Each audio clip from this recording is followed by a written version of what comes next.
Alright, so you could use a pine like this. Use one big chunk so you have the uniform look of the bark.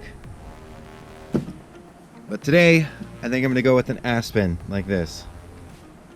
Let's go.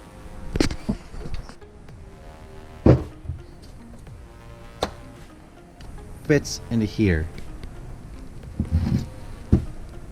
So we have just enough room for that to work.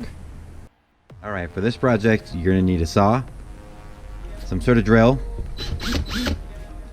you need some spade bits, and then a Dremel depending on what size spade bit you have. If you have the right size you won't need it.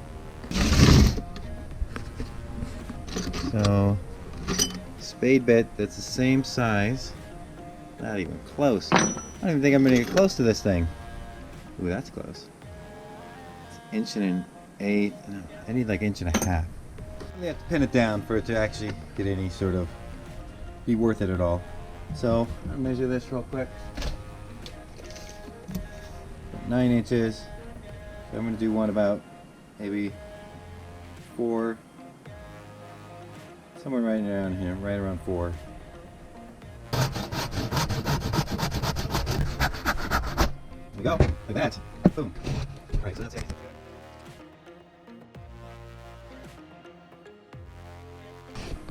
Nice. Is in. I guess I could just go. I was gonna try to find center, but there's a little dot in each of these for the tree rings. So I think I'm just gonna go for that.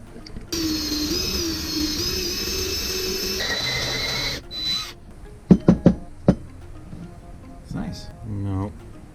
All right, let me make an outline of this.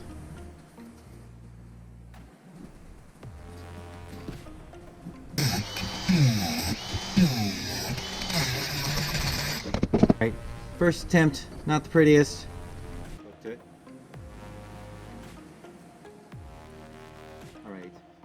Alright, the bottom's all caked up with sawdust.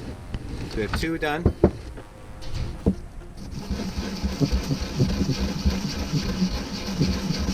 Alright, so now I'm going to sort of sand this up, get this top looking all nice.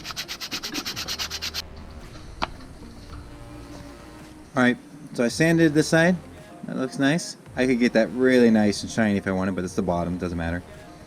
And I did the top, sanded this. Hole's a little funky, but maybe funky is my thing today. So we'll take this funky hole, and if you seal in all those pores with some wood glue, it will shrink less and crack less.